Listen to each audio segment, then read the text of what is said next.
رسوله الكريم أما بعد أعوذ بالله من الشيطان الرجيم بسم الله الرحمن الرحيم ولا تنكحوا المشركات حتى يؤمنوا ولأمة مؤمنة خير من مشركة ولو أعجبتكم ولا تنكحوا المشركين حتى يؤمنوا ولعبد مؤمن خير من مشرك ولو أعجبكم أولئك يدعون إلى النار والله يدعو إلى الجنة والمغفرة بإذنه ويبين آياته للناس لعلهم يتذكرون.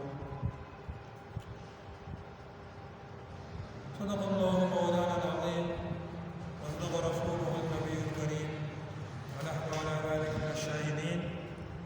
سورۃ البقرہ کی آیت نمبر 221 کی تلاوت کی گئی. پچھلی آیت میں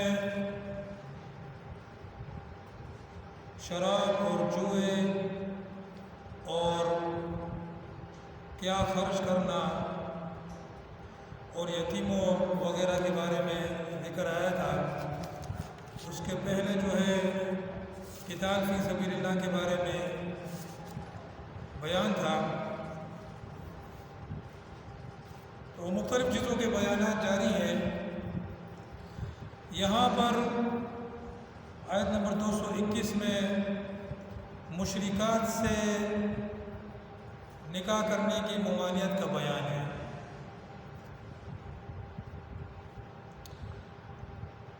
ترجمہ: اور نکاح نہ کرو مشرک عورتوں سے جب تک کہ وہ ایمان نہ لائے، اور البتہ ایمان والی باندھی بہتر ہے مشرک عورت سے اگرچہ وہ تمہیں اچھی لگے. اور نہ نکاح کرو اپنی عورتوں کا مشرکین سے جب تک کہ وہ ایمان نہ لائے، البتہ ایمان والا غلام بہتر ہے مشرک سے اگرچہ وہ تمہیں اچھا لگے. یہ لوگ بلاتے ہیں دوزخ کی طرف اور اللہ بلاتا ہے جنت اور مغفرت کی طرف اپنے حکم سے. اور اللہ بیان فرماتا ہے لوگوں کے لیے اپنی آیات تاکہ وہ نصیحت حاصل کریں. اس آیت شریفہ میں مسلمانوں کو اس بات سے منع فرمایا کہ مشرک عورتوں سے نکاح نہ کریں. ہاں اگر وہ اسلام قبول کر لے تو ان سے نکاح کرنا جائز ہوگا. مشرک عورتیں بعض مرتبہ حسن و جمال یا اموال کے اعتبار سے اچھی معلوم ہوتی ہیں اور ان سے نکاح کرنے کی خواہش ہوتی ہے. اس کے بارے میں ارشاد فرمایا کہ تم مشرکہ سے نکاح نہ کرو. اگر کوئی با ایمان ڈھونڈی مل جائے تو اس سے نکاح کر لو، وہ تمہارے لیے مشرک عورت سے بہتر ہے. پھر دوسرا حکم ارشاد فرمایا کہ مشرکوں سے اپنی عورتوں کا نکاح نہ کرو. مشرک کی نسبت مومن غلام بہتر ہے کہ تم اس سے اپنی عورتوں کا نکاح کرو. ہاں اگر کوئی مشرک مسلمان ہو جائے تو وہ تمہارا دینی بھائی ہو گیا، اس سے اپنی عورتوں کا نکاح کر سکتے ہو. آخر میں مشرکوں سے بچنے اور ان سے ازدواجی تعلقات قائم نہ کرنے کی علت بتا دی کہ مشرکین دوزخ کی طرف بلاتے ہیں اور اللہ تعالیٰ جنت اور مغفرت کی طرف بلاتا ہے. مشرکین سے مرد ہو یا عورت ہو ازدواجی میل جول رکھنے میں خطرہ ہے کہ مسلمان مرد ہو یا عورت خدا نخواستہ ان کے عقائد سے متاثر ہو جائے اور کسی دن ایمان کھو بیٹھے اور دوزخ کا مستحق ہو جائے. پھر مسئلہ اولاد کا بھی پیدا ہوگا. مرد مشرک ہو یا عورت وہ اولاد کو ضرور اپنے دین پر لگائیں گے. اگر اولاد مشرک ہوگی تو دوزخ ہی ہوگی. لا محالہ مومن مرد و عورت مشرک مرد و عورت سے بہتر ہے چاہے وہ مومن غلام یا باندھی ہی ہو، چونکہ نہ تو اپنے جوڑے کو دوزخ کی دعوت دیتا ہے اور نہ اولاد کو دوزخ کے راستے پر ڈالتا ہے. آیت کے عموم الفاظ سے ظاہر ہے کہ کسی مومن عورت کا کسی مشرک مرد سے اور کسی مومن مرد کا کسی مشرک عورت سے نکاح درست نہیں. اور اس عموم میں ہر طرح کے کافر داخل ہیں. ملحد، زندیق، دہریے بھی اسی حکم میں آ جاتے ہیں. ایسے مرد اور عورت سے کسی مرد مومن اور عورت کا مومنہ کا نکاح درست نہیں. اگر نکاح کر لیا تو وہ نکاح نہ ہوگا اور اس کی بنیاد پر ازدواجی تعلقات حرام ہوں گے. البتہ کتابی عورت یہودیہ ہو یا نصرانیہ ہو سے مسلمان مرد کا نکاح درست ہے اور اس کا جواز سورہ مائدہ کے پہلے رکن میں بیان فرما دیا. اس کے بعض احکام ہم وہی بیان کریں گے انشاءاللہ۔ یہاں اتنا سمجھ لینا چاہیے کہ اگرچہ یہودیہ و نصرانیہ عورت سے مسلمان کا نکاح درست ہے، لیکن ان سے بچنا افضل ہے، خاص کر اس زمانے میں جب کہ یہ عورتیں مسلمانوں سے نکاح کرتے ہی اس لیے ہیں کہ مسلمانوں کو اپنے دین پر لے آئیں اور اولاد کو بھی اپنے دین پر ڈال دیں، اور مسلمانوں کی اندرونی خبریں دشمنان اسلام کو پہنچایا کریں۔ عمر رضی اللہ تعالی عنہ نے اپنے زمانے میں اس نزاکت کو بھانپ لیا تھا اور اپنے عہد خلافت میں صحابہ رضی اللہ تعالی عنہ کو اس سے روکتے تھے۔ بہت سے ممالک میں جہاں مسلمان مل جل کر رہتے ہیں اور کالجوں اور یونیورسٹیوں میں غیر مذہب اور مسلک کے لڑکے یکجا ہو کر کلاسوں میں بیٹھتے ہیں، وہاں ایسے واقعات پیش آتے ہیں کہ مسلمان لڑکے اور لڑکیاں مقامی حکومت کے قانون کے مطابق کورٹ میں جا کر نکاح کر لیتے ہیں۔ اگر لڑکا مسلمان ہو اور لڑکی کتابی ہو تو نکاح منعقد ہو جاتا ہے، بشرطے کہ ایجاب و قبول گواہوں کے سامنے ہو، اور اگر لڑکی کتابی نہیں ہے، ہندو، سکھ، بدھسٹ، آتش پرست ہو تو یہ نکاح ہی نہیں ہوگا، اور کسی مسلمان عورت کا کسی بھی کافر سے نکاح نہیں ہو سکتا، اگرچہ وہ کافر یہودی اور نصرانی ہی ہو۔ بہت سے فرقے ایسے بھی ہیں جو اپنے آپ کو مسلمان کہتے ہیں لیکن اپنے عقائد کی وجہ سے کافر ہیں، مثلا وہ لوگ جو ختم نبوت کے منکر ہیں، اور وہ لوگ جو تحریف قرآن کے قائل ہیں، اور وہ لوگ جو اپنے امام کے اندر خدا پاک کا حلول مانتے ہیں، یہ سب لوگ بھی کافر ہیں۔ ان سے کسی مسلمان کا نکاح نہیں ہو سکتا، چاہے مرد ہو چاہے عورت ہو۔ سبب نزول بیان کرتے ہوئے اسباب نزول میں لکھا ہے کہ ابو مرثد غنوی صحابہ رضی اللہ تعالی عنہ نے رسول اللہ صلی اللہ علیہ وسلم سے عناق نامی عورت سے نکاح کرنے کی اجازت چاہی۔ یہ عورت قریشیہ تھی اور حسن و جمال میں برکر تھی، لیکن وہ مشرکہ تھی، اور ابو مرثد مسلمان تھے۔ ابو مرثد نے عرض کیا، اے اللہ کے رسول، میرے دل کو بھاتی ہے۔ اس پر آیات وَلَا تَنكِحُوا الْمُشْرِكَاتِ حَتَّى يُؤْمِنْ نازل ہوئی، اور یہ بھی لکھا ہے کہ عبداللہ بن رواحہ رضی اللہ تعالیٰ عنہ کی ایک سیاہ فام بھاتی تھی، انہوں نے غصے میں اس کو ایک تماچا مار دیا، پھر گھبرائے ہوئے رسول اللہ صلی اللہ علیہ وسلم کی خدمت میں حاضر ہوئے اور اپنا واقعہ سنایا۔ آپ علیہ السلام نے فرمایا، اے عبداللہ وہ کیسی عورت ہے؟ عرض کیا، اے اللہ کے رسول، وہ روزہ رکھتی ہے، نماز پڑھتی ہے اور اچھی طرح وضو کرتی ہے اور اللہ کی توحید کی اور آپ کی رسالت کی گواہی دیتی ہے۔ آپ صلی اللہ علیہ وسلم نے فرمایا کہ اے عبداللہ وہ مومنہ ہے۔ انہوں نے عرض کیا، قسم ہے اس ذات کی جس نے آپ کو حق کے ساتھ بھیجا ہے، میں ضرور اس کو آزاد کر دوں گا اور اس سے نکاح کر لوں گا۔ چنانچہ انہوں نے ایسا ہی کیا، اور اس پر بعض مسلمانوں نے ان پر تان کیا اور کہا کہ اس نے باندی سے نکاح کر لیا۔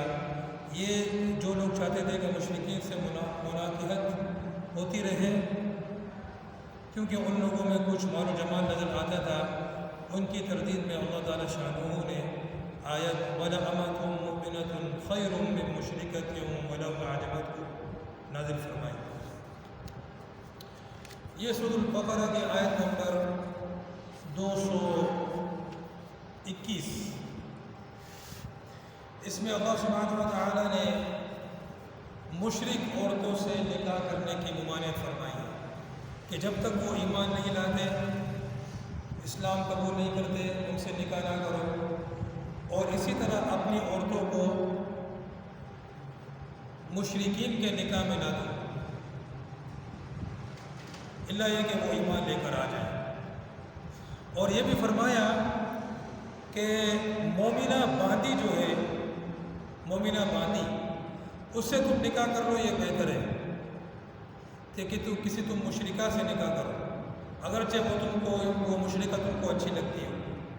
اور اسی طرح تم اپنی عورتوں کو کسی غلام مسلمان کو نکاح میں دے دو، یہ بہتر ہے کہ تم جو ہے کسی مشرک آدمی کو نکاح میں دو، اگرچہ کہ وہ مشرک آدمی تمہیں اچھا لگتا ہو۔ ٹھیک ہے، اب ایک بات تو سمجھنے کی ہے کہ کسی مسلمان کو کوئی مشرک اور مشرکہ اچھا نہیں لگ سکتا ہے، تو یہاں پر اچھا لگنے سے مراد یہ ہے کہ اس کا حسن و جمال، ایسی چیزیں مراد ہے، ٹھیک ہے نا، ورنہ ظاہر ہے وہ خود اس کا جو شخصیت ہے وہ تو ناپسندیدہ ہی ہوگی کسی مسلمان کے اس میں، تو پھر آگے فرمایا کہ یہ لوگ جہنم کی طرف بلا تو اس پر قیاس کر کے ان تمام لوگوں سے سمجھ لو کہ نکاح کرنا ممنوع ہے جو جہنم کی طرف بلانے والے ہیں، چاہے وہ اپنے آپ کو مسلمان کہتے ہیں، چاہے بظاہر۔ تو اس کا مطلب کیا ہوا کہ ایک تو یہ بات سمجھ میں آ گئی کہ کوئی بھی ایسا یہ مشرک کے لفظ سے تو یہ بات صاف ہو گئی کہ جو اپنے آپ کو مسلمان بھی کہتے ہیں لیکن شرک کرتے ہوں، جیسے یہ بریلوی حضرات ہیں یا شیعہ ہے، بریلوی ہیں، ایسے جیسے بھی فرقے ہیں جو شرک کا ارتکاب کرتے ہیں، ان سے نکاح جائز نہیں۔ بہت سے لوگ جو ہیں وہ مشرکین سے اپنی بیٹی کا نکاح کر دیتے ہیں یا کسی مشرکہ کو اپنے نکاح میں لے آتے ہیں اور پھر بعد میں پچھتاتے بھی ہیں کہ اس کو دے دیا نکاح میں، تو پہلے کیوں نہیں دیکھا؟ تو بس ہم نے اس وقت سوچا نہیں، بس یہ دیکھا کہ مالدار لوگ ہیں، اچھے کمانے والے ہیں، جو ہے وہ دبئی میں اس کی نوکری ہے، لگی ہوئی ہے، کما کے پیسے بھیج رہا ہے اور فلانا ہے اور دھماکہ ہے، بس ہم نے دے دیا کہ ہماری لڑکی جو ہے وہ سکھی ہوگی۔ پھر بعد میں جو ہے وہ لڑکی بھی دکھی ہے، اور تو اول تو ایسا نکاح ہوتا ہی نہیں ہے، اول تو ایسا نکاح ہوتا ہی نہیں ہے، مشرکین سے نکاح ہوتا ہی نہیں ہے، صحیح ہے، مشرکین سے اور مشرکہ سے، اسی طرح مشرکہ عورت ہے، ٹھیک ہے۔ تو یہ تو مشرکین کا سمجھ میں آ گیا، لیکن آگے جو فرمایا اولئک یدعون الی النار، کہ وہ لوگ جہنم کی طرف بلاتے ہیں، اس سے یہ بات بھی سمجھ میں آ گئی، قیاس کر لو کہ اگر مشرکین نہ بھی ہو، عقائد کے لحاظ سے صحیح ہو لیکن اعمال کے لحاظ سے برے ہو، فاسق ہو، فاجر ہو، تو ظاہر ایسا دوزخ کی طرف بلاتا ہے۔ کسی فاسق فاجر کے نکاح میں اپنی بیٹی کو دو گے، اپنی بہن کو دو گے، یا کسی فاسق و فاجرہ عورت سے نکاح کرو گے تو ظاہر وہ فاسقہ فاجرہ ہے، تو وہ ظاہر پھر وہ اپنے شوہر کو، اپنی بیوی کو بھی فسق و فجور کے راستے پر ڈالیں گے، تو اس کا اثر پڑے گا، تو ان سے نکاح بھی منع ہے، ان سے نکاح منع ہے۔ آئیے کہ ان سے نکاح ہو جائے گا وہ الگ بات ہے، مشرکہ سے تو ہوگا ہی نہیں، مشرک سے تو ہوگا ہی نہیں، فاسق و فاجر ہے لیکن مسلمان نکاح تو ہو جائے گا، لیکن نکاح کرنا ان سے بھی ممنوع ہو گیا نا، کیونکہ وہ بھی جہنم کی طرف بلانے والا ہے، سمجھ آ رہا ہے کہ نہیں؟ ہاں، اور واللہ یدعو الی الجنۃ والمغفرۃ بإذنہ، اور اللہ جنت کی طرف بلاتا ہے اور اپنی مغفرت کی طرف بلاتا ہے اپنے حکم سے۔ تو نکاح کرنے میں اچھا، اور پھر کیا فرمایا، چاہے غلام ہو چاہے باندی ہو، مومنہ ہو، یہ بہتر ہے۔ تو سمجھ میں آ گیا کہ بھائی تمہیں کس چیز کو دیکھنا ہے، مال کو نہیں دیکھنا، جمال کو نہیں دیکھنا، تمہیں جو ہے وہ قوم کو نہیں دیکھنی کہ ہمارے خاندان کی ہے، ہمارے قوم کی ہے، ہمارے خاندان کا ہے، قوم کا ہے، نہیں، ایمان کو دیکھنا ہے، ایمان کو دیکھنا ہے، سمجھ آ رہا ہے؟ ایمان ہے تو پھر ہے۔ تو یہ ساری باتیں جو ہیں وہ سمجھ میں آ گئیں، اور اللہ پاک جو ہے باہر فرماتے لوگوں کے لیے اپنی عادت تھا کہ وہ نصیحت حاصل کریں۔ آج کل لوگ کیا کرتے ہیں، بھائی ہماری قوم کا ہے، ہماری برادری کا ہے، اس کو دے دیتے ہیں، اور وہ فاسق فاجر ہوتے ہیں، بے نمازی ہوتے ہیں، ظاہر ہے پھر تباہی ہے۔ جب فاسق فاجر وہ ہے بے نمازی تو پھر اولاد بھی بے نمازی ہونے کا خدشہ ہے، اور اگر مشرکہ تو نکاح ہی نہیں ہوا، مشرک تو نکاح ہی نہیں ہوا۔ تو یہ ساری چیزیں جو ہے وہ، اور سبب نزول میں اس کا ایک واقعہ ہے، ایک صحابی تھے رضی اللہ تعالیٰ عنہ، جاہلیت میں ان کی ایک عورت سے جو ہے وہ تعلقات تھے، جب انہوں نے اسلام قبول کر لیا تو اس عورت نے جو ہے وہ دوبارہ ان کے ساتھ جو ہے قربت چاہی، تو صحابی نے فرمایا کہ اللہ پاک نے زنا کو حرام کر دیا ہے، لیکن میں نبی اکرم صلی اللہ علیہ وسلم سے پوچھ لیتا ہوں، اگر وہ اجازت ہے کہ تو میں تم سے نکاح کر لوں گا، لیکن وہ عورت مشرکہ تھی تو منع کر دیا گیا کہ ان سے نکاح کرنا جائز نہیں ہے۔ اللہ پاک ہمیں جو ہے ایسے لوگوں کے ساتھ تعلقات جوڑنے کی توفیق عطا فرمائے جو دیندار ہوں اور ہمیں دین میں ہماری مدد کرے، تعاون کرے۔ وآخر دعوانا